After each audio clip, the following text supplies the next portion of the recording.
Italy visa প্রত্যাশী ভাই ও বন্ধুরা, অনেক হতাশার মাঝেও আজ আমি আপনাদেরকে কিছুটা হলেও আশার বাণী শোনাবো। আর সেটা হলো বাংলাদেশস্থ ইতালিয়ান দূতাবাস এম্বাসি অফ ইতালিয়ান ঢাকা তাদের ভেরিফাইড ফেসবুক পেজে নবনিযুক্ত বাংলাদেশের অ্যাম্বাসেডর জসিম উদ্দিনের সাথে ইতালিয়ান অ্যাম্বাসেডর অ্যান্তোনিও আলেসান্দ্রো একটি ফলপ্রসূ বৈঠক করেছেন এবং সেটি তাদের ফেসবুক পেজে পাবলিশ করেছেন। তো আপনাদের বোঝার সুবিধার্থে আমি এটাকে বাংলা করে নিয়েছি। প্রথমে আমি এটা আপনাদেরকে পড়ে শোনাবো এবং এ সংক্রান্ত পর্যালোচনামূলক বিশ্লেষণ করার চেষ্টা করব।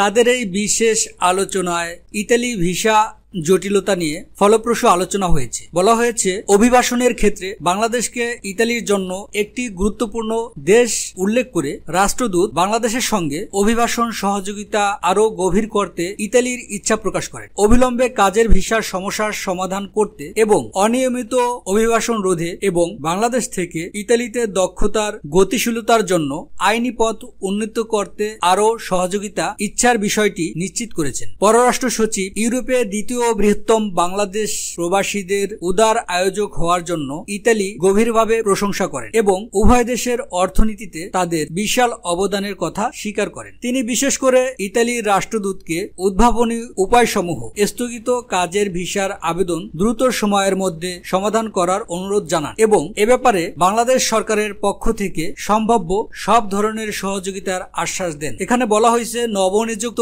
রাষ্ট্রদূত জসিম উদ্দিন অ্যান্তোনিও আলেসান্দ্রোকে বলেন, উদ্ভূত ভিসা জটিলতা নিয়ে যত সমস্যা আছে এবং যে ধরনের সহযোগিতা তিনি চান তা বাংলাদেশের পক্ষ থেকে করা হবে।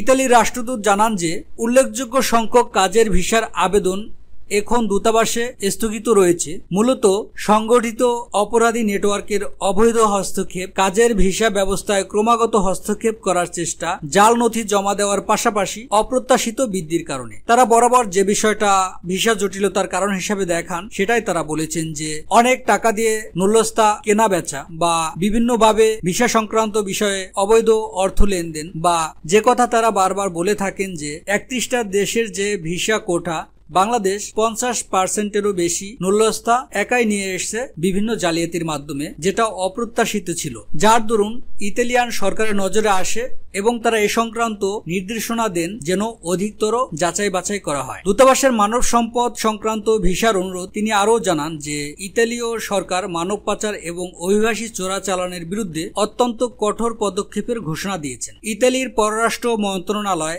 এবং আন্তর্জাতিক সহযোগিতার উপযুক্ত কার্যাবলী এখন ভিসা প্রদানের প্রক্রিয়া দ্রুত ট্র্যাক করার জন্য সন্দেহজনক এবং প্রকৃত ওয়ার্ক পারমিট নুল্যস্তা বৈষম্যমূলকভাবে দূতাবাসকে সহায়তা করছে। এখানে বিষয়টা হচ্ছে যে অ্যান্তোনিও আলেসান্দ্রো জানান যে সরকার এবং মন্ত্রণালয়ের পক্ষ থেকে যে নির্দেশনা দেওয়া হয়েছে সেই হিসেবে নুল্যস্তা যাচাই বাছাইয়ের জন্য যে বর্তমানের অ্যাপয়েন্টমেন্ট সিস্টেমটা করা হয়েছে এবং জটিলতা নিরসনের জন্য যে পদক্ষেপগুলো নেওয়া হয়েছে সে বিষয়টি অবগত করেন। এটি দূতাবাসকে বছরের শেষ নাগাদ উল্লেখযোগ্য সংখ্যক প্রকৃত ভিসা আবেদনপত্র সাফ করার পাশাপাশি সম্ভাব্য সন্দেহজনক অনুরোধগুলি আরও তদন্ত করার অনুমতি দেবে। ঢাকায় ইতালীয় দূতাবাসে অতিরিক্ত কর্মকর্তাদের শক্তিশালীকরণের মাধ্যমে আগামী সপ্তাহে কাজের ভিসার আবেদনগুলো দ্রুত গতিতে প্রক্রিয়াধীন হবে বলে রাষ্ট্রদূত আশা করেন। বলা হয়েছে যে তারা পূর্বে বলেছিল যে আমরা কিছু অতিরিক্ত কর্মী নিয়োগ করব যাতে এটা দ্রুত সম্পাদন করা যায় এবং সেটা আগামী সপ্তাহ থেকেই কার্যকর হবে বলে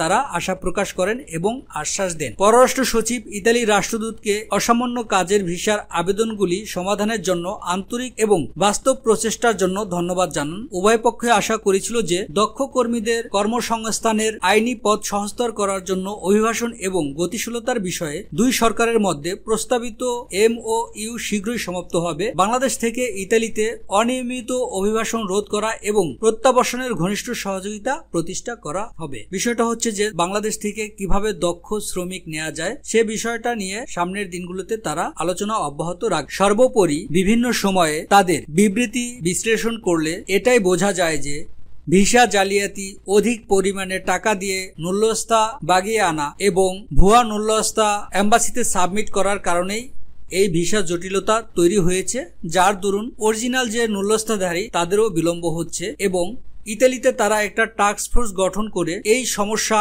সমাধানের জন্য বর্তমানে তারা ভিসা স্থগিত রেখেছিল, যেটার সমাধানের পথ তারা খুঁজে বের করা অব্যাহত রেখেছে এবং সেটা খুব দ্রুতই সমাধান হবে। তো ভিউয়ার্স, এই ছিল আজকের আলোচ্য বিষয়। আমি আশা প্রকাশ করছি দ্রুতই ভিসা জটিলতা অবসান হবে এবং এটার একটা কার্যকরী সমাধান হবে। তো আপনাদেরকে আমি ধৈর্য ধরে অপেক্ষা করার জন্য অনুরোধ করব। ধন্যবাদ সবাইকে, ভালো থাকবেন সবাই।